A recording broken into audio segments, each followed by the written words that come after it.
Hi everyone, this video covers the newly released Abyss Perfectum Tier 4 in DFFOO global version of the game, and I will be covering the code restrictions, the various stages in this Abyss Perfectum stage, as well as characters which I think will do particularly well in each stage.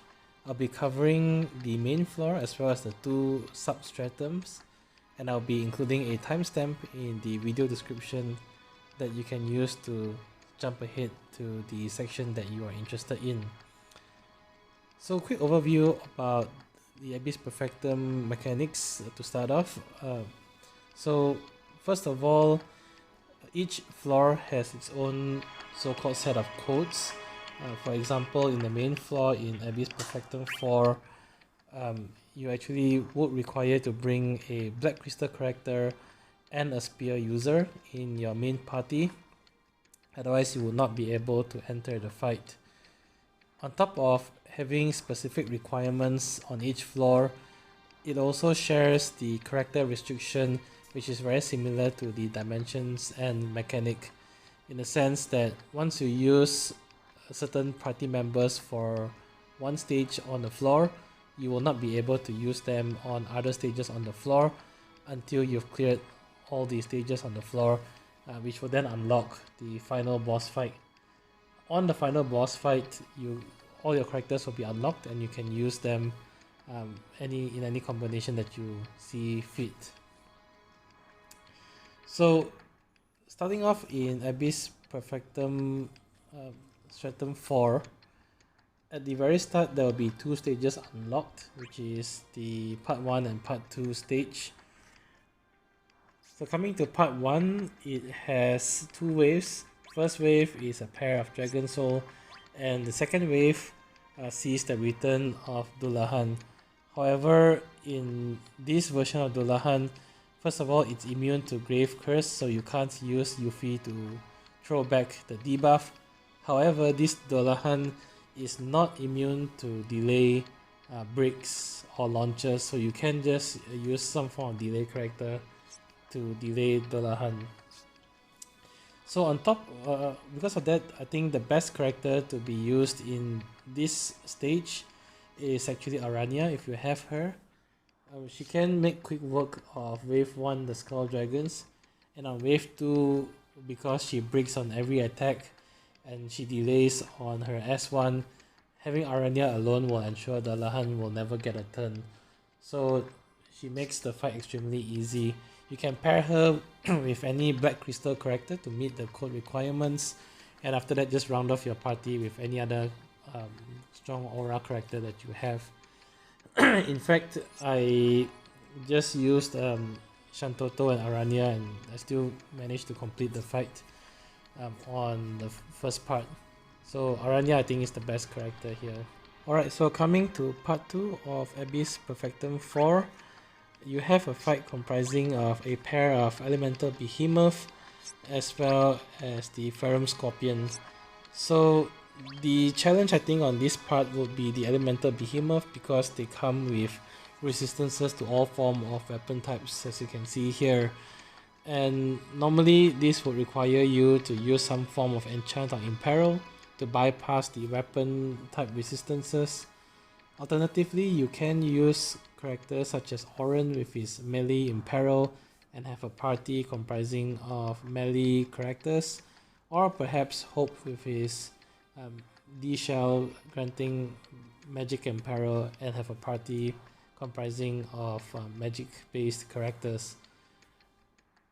Because of that, I think the best character probably that you can use here would be Raijin, because Raijin will meet the requirement of the spear user, and Raijin also grants Thunder Enchant and Thunder Imperil for your party, allowing you to deal with wave 1 quite easily.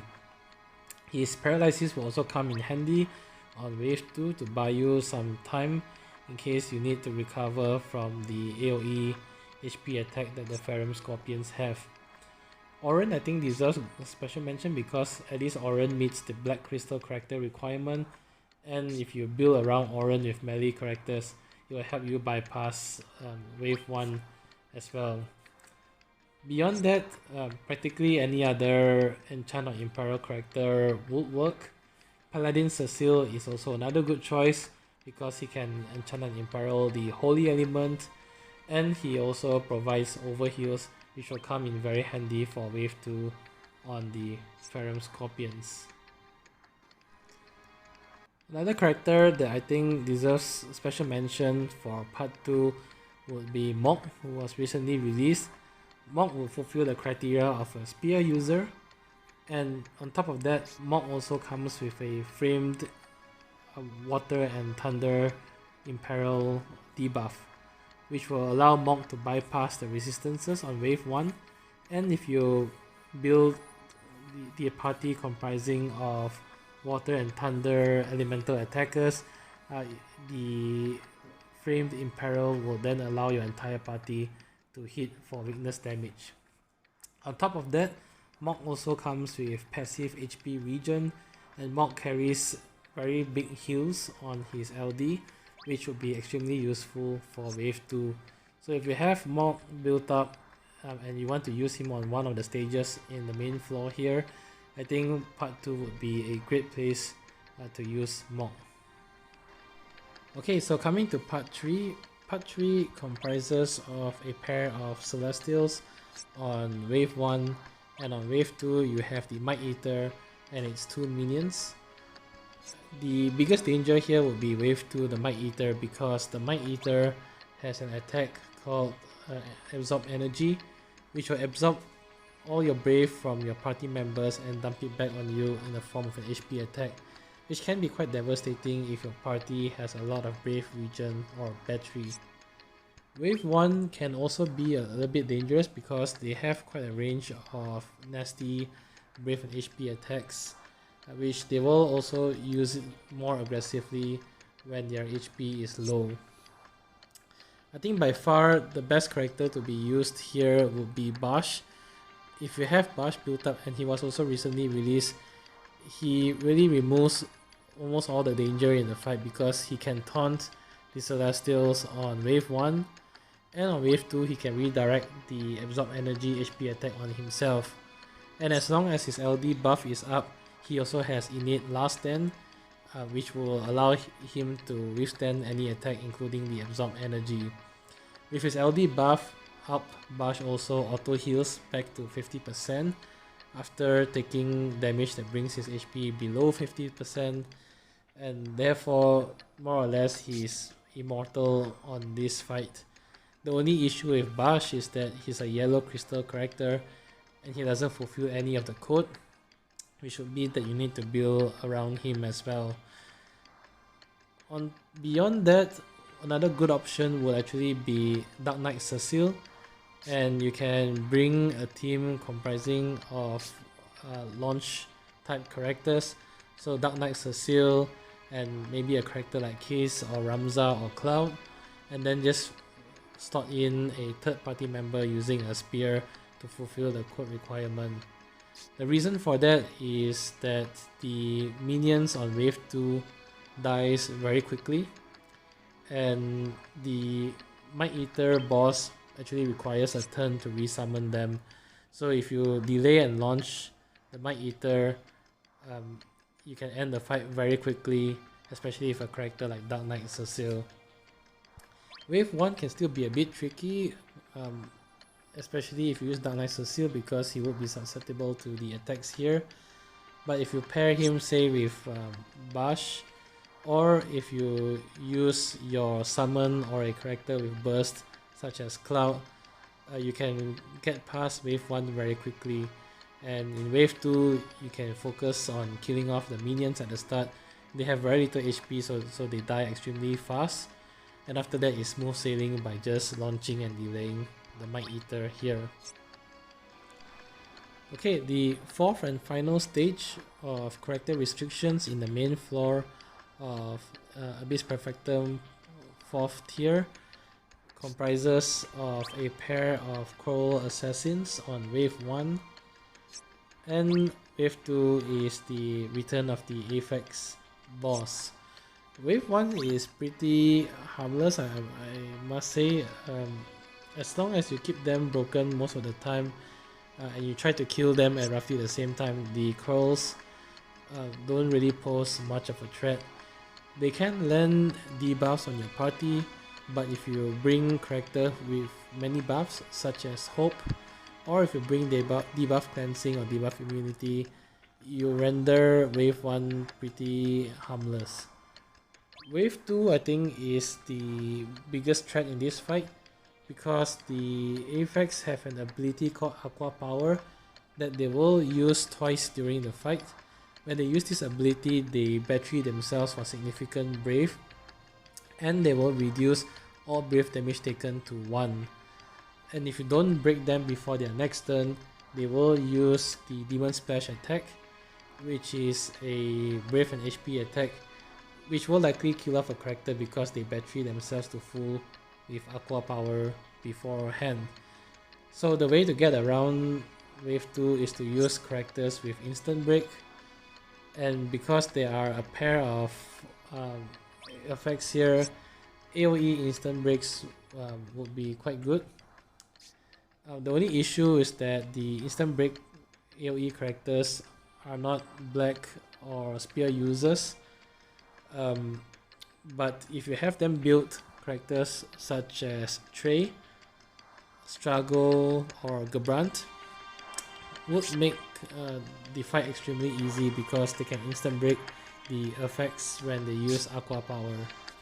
I think another character that deserves special mention is Kefka, because Kefka fulfills the Black Crystal requirement, and he is also on the newly released Mayfair banner as well. Kefka can instant break on his EX, although it is just a single target instant break. However, Kefka also can inflict HP attack disable, so if you're not able to break the effects before they use Demon Splash, you can use Kefka to just inflict HP attack disable and buy yourself some time until he can use his EX again on the other target. So because of that, I think Kefka will make a great user here. Beyond that, do consider other characters with instant break, or at least strong gravity shavers. I think some other characters that I haven't mentioned include Ramza with his shout, although that is also single target. Or you can use XDev, which has gravity based attacks, so he bypasses the brave reduction the effects have when they use Aqua Power. Again, those two characters are also not part of the code requirements, so if you use either of them, you do need to build around them. But as long as you bring characters with instant break, I think you remove most of the danger in this fight. Alternatively, if you don't have instant break characters, you can use tanks to tank the Demon Splash attack. And I think the best tank here would actually be Gladiolus. Gladiolus also fulfills the Black Crystal requirement, and he can actually negate the HP damage from Demon Splash. The only drawback using Gladio instead of an instant break character is you need to wait until they use Demon Splash, and in the meantime you'll be doing 1 brave damage to them until they get their turn. So there's a drop of DPS halfway through the fight, but overall I think it's quite okay because there's no turn requirement anyway, and outside of using Aqua Power, you'll still be doing a lot of damage to the bosses. Okay, so coming to Substratum 1 on Abyss Perfectum 4. Substratum 1 has a new set of code requirements that's different from the main floor. So this time you need to have a blue, white and red crystal character in your party, which means that you have no more space to fit in other crystal colors in your party. On top of that, one of your party members must also be a broadsword user. So this substratum is a little bit more restrictive than the main floor. So I'll start off first with Sub 1 Part 1, which includes a pair of plant golems on Wave 1 and a pair of Paraleaf Tempers on Wave 2. The plant golems aren't very threatening, they are more of an annoyance than a danger. They incorporate many attacks that delay your character, and if you get delayed too much, the danger then is that they get multiple turns in a row that they can use to dump HP attacks on you. They also can have the ability to grant themselves magical or physical damage resist. So if you have a way to dispel buffs, it's recommended to bring those characters here. On wave 2, Merleaf Tempest, I think is the more dangerous fight because they have many HP attacks in their arsenal, and many of their HP attacks can be quite dangerous, especially Ballad Omega and Tempest Bolt. So as much as possible, you want to try to give the Merleaf Tempest as few turns as possible. Taking into consideration the code requirements, I think two characters stand out for this stage. First of all is Cloud. Cloud can actually dispel the buffs that the plant golems grant through his World of Illusions weapon.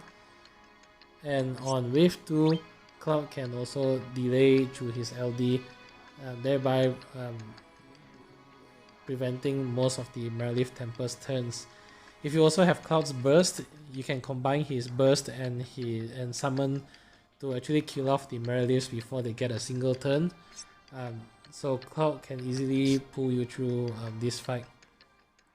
The second character I think deserves special mention here would be Beatrix. And that's because Beatrix with her LD can also dispel buffs that the plant golem grants themselves. On top of that, Beatrix also has HP damage mitigation through her Holy Knight protection, so if you time it very well, you can actually prevent the HP damage taken on wave 2 from the Merleaf Tempest as well. Even without Holy Knight protection, Beatrix also comes with defense buffs to the party and battery as well, so for the most part she can keep your party relatively safe from the Merleaf Tempest bosses. Okay, so coming to Sub 1 Part 2, I think Sub 1 Part 2 is the more tricky stage on this floor, and that's because the Swarmfly boss on wave 2 has the ability to negate all Brave Region or Brave Battery gains in your party entirely, which would mean that the only Brave you can get is through Brave attacks. It doesn't actually tell you in the boss description, that's why it's a little bit tricky.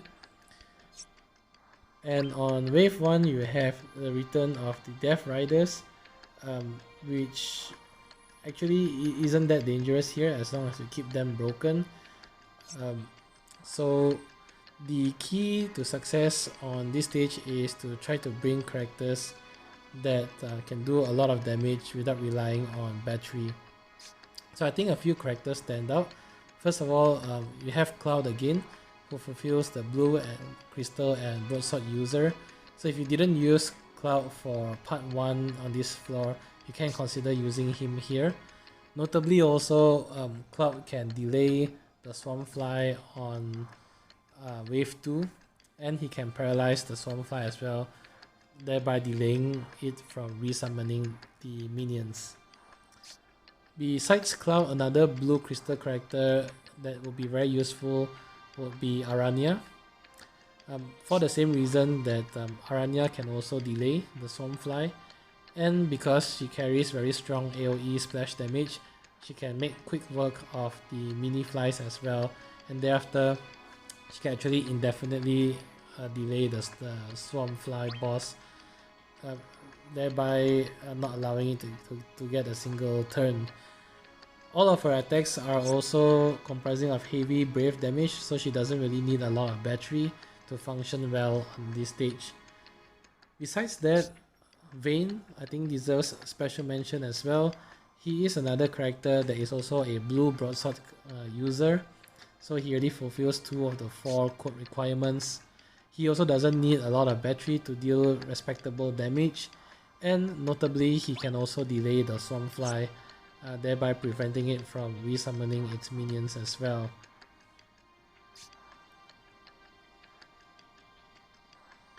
On top of that, I think in terms of support unit, Paladin Cecile probably makes notable mention here because he's a white crystal character and also a broadsword user. and he provides very strong auras to the party without over relying on Brave Battery as well. He does have some Brave Battery in his kit, but even if that is negated, he still does very well in this fight. Okay, so Sub 1 Part 3 is a pair of Guard Scorpions on the first wave, and then a pair of Glow Lizards on the second wave. And this fight isn't too difficult actually. I think it's relatively easier than the Swarm Flies. I think in terms of notable characters, first of all, Lion, I think deserves special mention as the Red Crystal character. And that's because he can actually just delete all the boss's turns.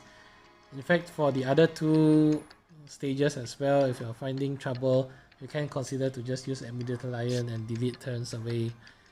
Besides that, another character that deserves special mention here would be Ares. Ares provides nice auras, overflow, and HP damage up.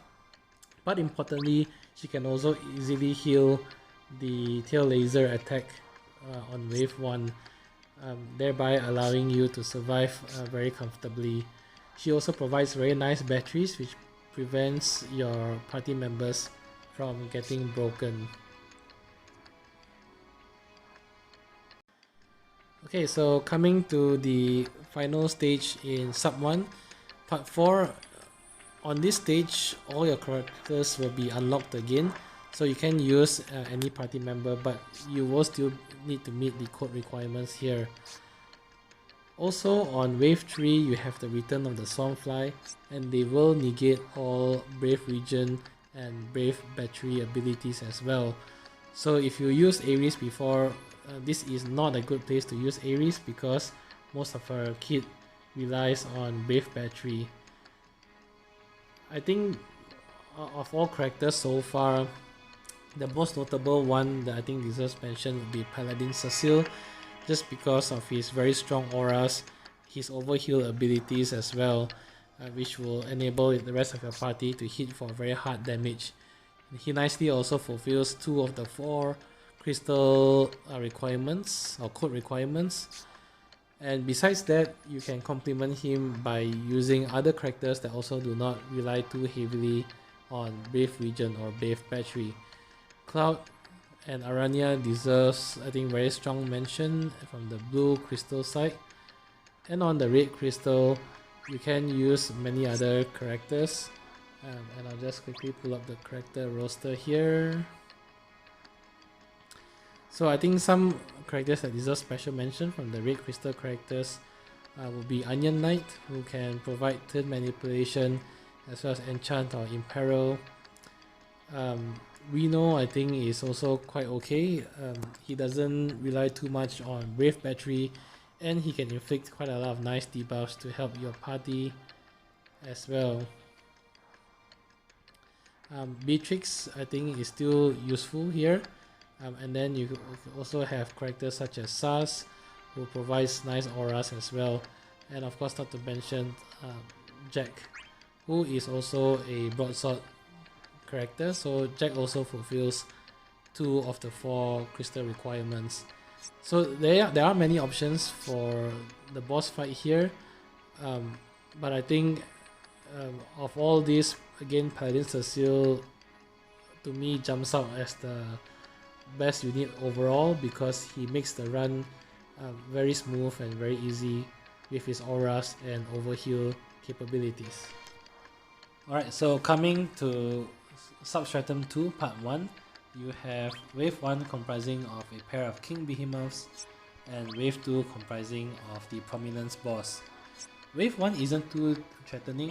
The King Behemoth do have some HP attacks in their arsenal, but most of the time they will die very quickly if you have well-built characters, and they won't get a chance to use too many HP attacks.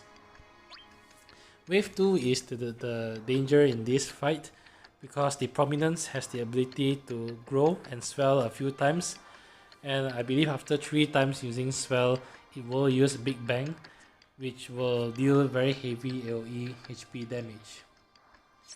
So in terms of characters that will do well here, So first of all, in terms of feast users, I think Tifa deserves a special mention here because she can delay and launch the Prominence boss, taking into consideration as well that the mini bombs die extremely quickly. So if you focus on killing off the mini bombs through AoE attacks at the start, Tifa can then focus and deal heavy single target damage to the Prominence boss.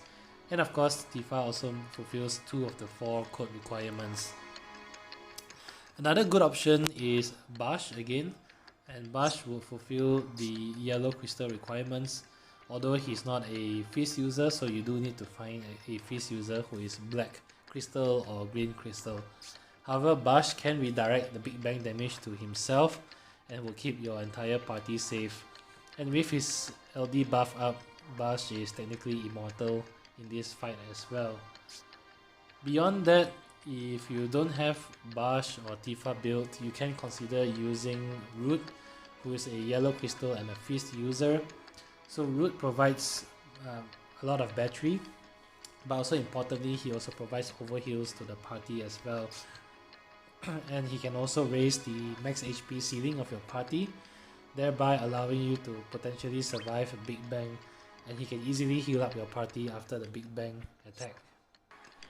Okay, so coming to Sub 2 Part 2, you have a pair of Sergeant Imps on the first wave and a pair of Holy Dragons on the second wave.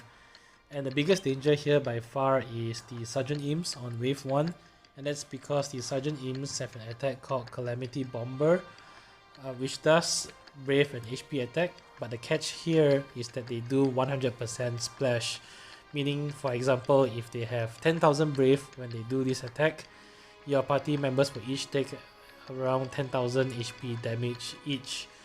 And if they happen to break anyone with this attack, it will shoot up their Brave and can potentially KO some party members. They also tend to use this attack frequently throughout the fight, thereby making them quite dangerous if you do not quickly kill them off. They also have heavy resistance to magic and a holy absorb as well.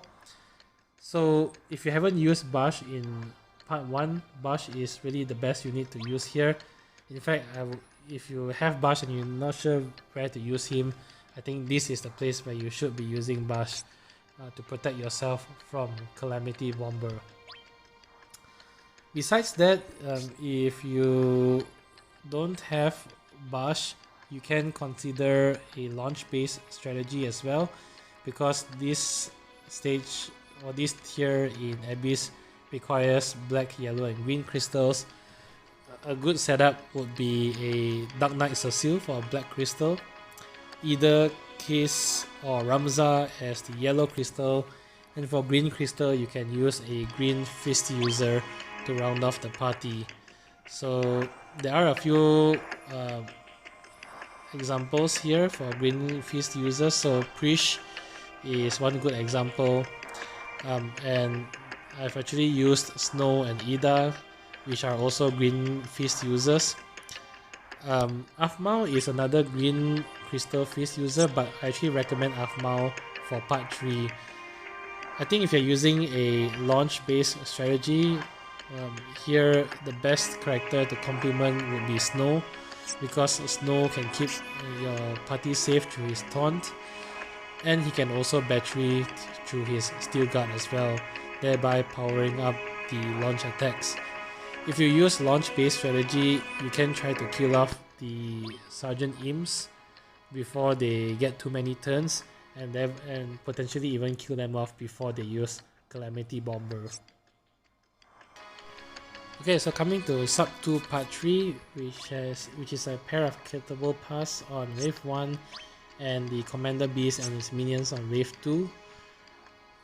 This stage isn't too difficult. The only thing you need to watch out for is that the Kittable Pass on Wave 1 has the ability to inflict Evil Eye, which can petrify one party member, and on Wave 2 the Commander Beast can actually take cover behind its minions as well, and it can also provide buffs to the entire enemy party.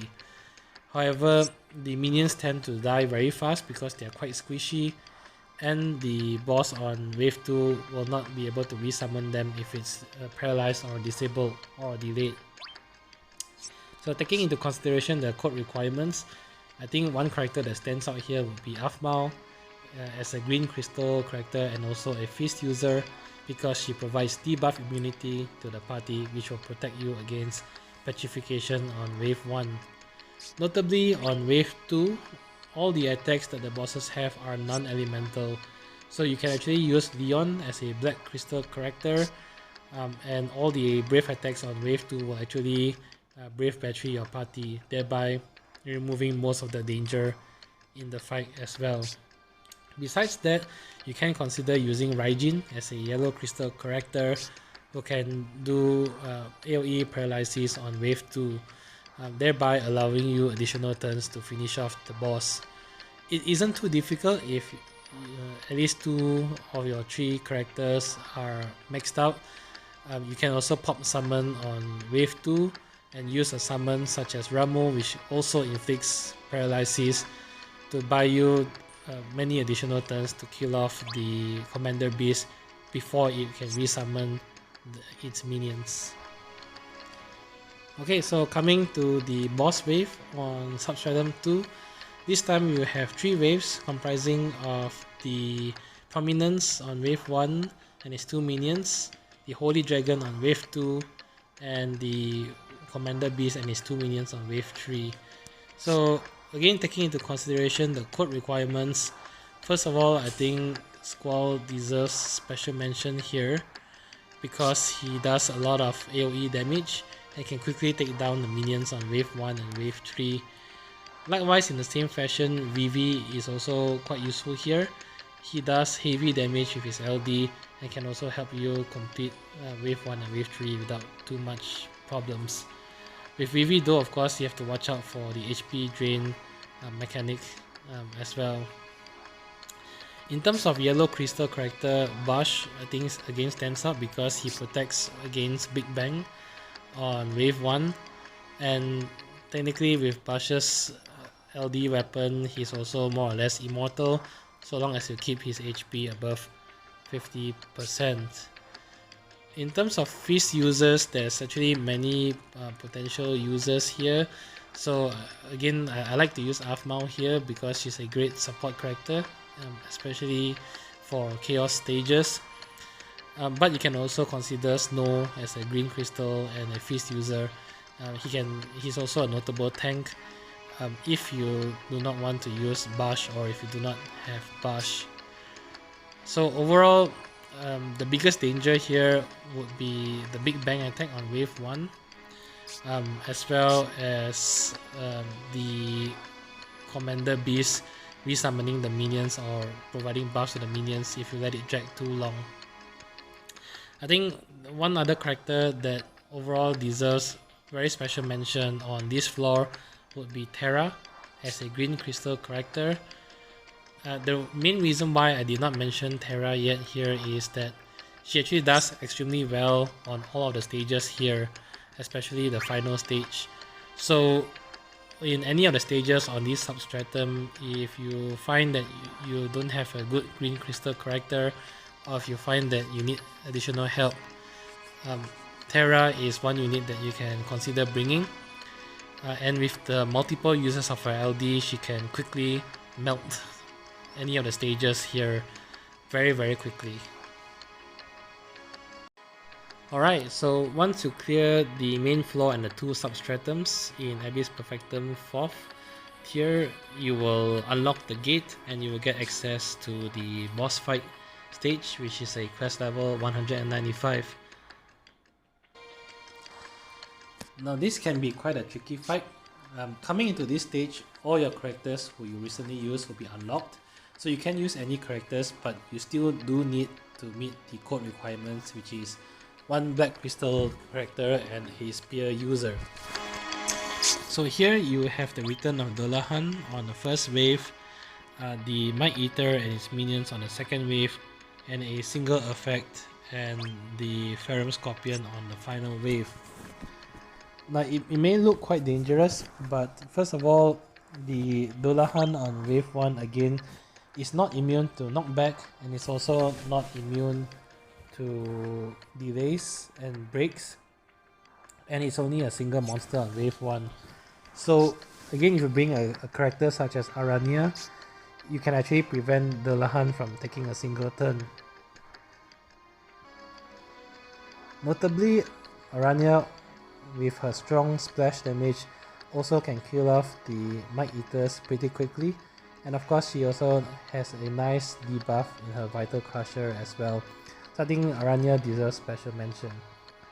Mok, who was recently released, is also quite useful if you want another good spear user, especially because Mok can actually cleanse debuffs that Dullahan can inflict on you. But really, I think for wave 1, the most straightforward strategy is to just delay Dullahan to Oblivion, and that way you don't have to face any of its dangerous attacks. Now, because there's only one effect on this stage, on wave 3, I think one other good character that deserves special mention here would be Kefka. So Kefka can HP attack disable Dullahan on wave 1, can HP attack disable the Might Eater and prevent it from using Absorb Energy. He can instant break the single effect through his EX, and he can also prevent the use of Demon Splash as well as the HP attacks from the Ferrum Scorpion through his Trine ability. So Kefka, I think, really stands out here as a Black Crystal user.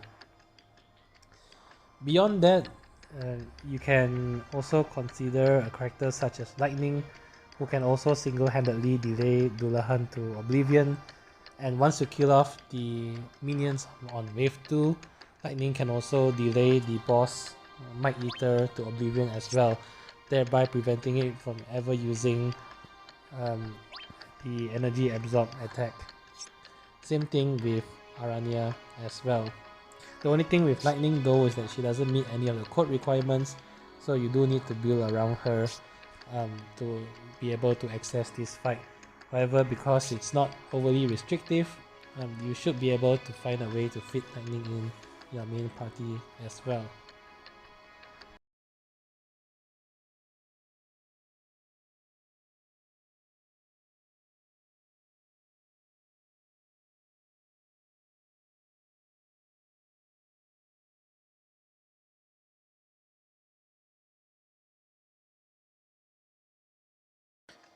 Once you've complete every single stage in Abyss Perfectum 4th tier, you gain access to the Ruthenia fight of this tier, which is a repeat of the Chapter 3 Act 2 Part 2, which is the Dullahan fight. Essentially, it is exactly the same fight, because Dullahan here is also immune to knockback and delays and breaks. There is only one significant difference between this fight and the story chapter, and that is the Dullahan here is unfortunately immune to Grave Curse. So what this means is that you cannot use Yuffie to throw back the debuff and kill off the boss in 4 or 5 turns. So this makes the fight significantly harder than its story chapter counterpart. Of course, to make things worse, you still have to follow the code restrictions, which means that you need to bring a Black Crystal character and a Spear user to this fight. So overall for this fight, there are two characters that I think really deserve special mention here, which is Eldnach and Kefka. Both of them are Black Crystal characters, so they will fulfill the code requirements, and they can actually both cheese the stage as well. Eldnach through inflicting terror, and Kefka through inflicting HP attack disable. For the spear user, by far the best would be Mok, and that's mainly because Mok can cleanse the debuff that Dullahan inflicts at the start, and Mok is also a water elemental attacker, which will fulfill the orb requirements as well. If you have Eldnach and Mok, you will have the code requirements fulfilled. A very good third party member here would be Terra. Terra will get a boost because she's a green crystal character, and Terra will also help you to enable the Eldnach and Kefka cheese, because part of the cheese strategy here with either Eldnach or Kefka is you actually need to bring Dullahan to 79% health before it gets a full recast bar. Otherwise, when it gets a full recast bar, he will cleanse all its debuffs, which includes terror and HP attack disable. However, if you manage to hit 79% health before it gets a full recast bar, the AI will actually change Dullahan's attack to Northern Cross, and it will not use its recast ability after that as long as you can keep it disabled with its Northern Cross queued up. So that's it for this overview of Abyss Perfectum Tier 4 in DFFOO Global. I've also done a recording on the Ruthenia stage, so do check it out as well. I will include a link in the video description. Overall, I hope this video has been helpful, and if you enjoyed the content, do leave a like, comment or subscribe. It really helps out a lot. Till then, I'll see you in the next Ruthenia fight. Bye bye.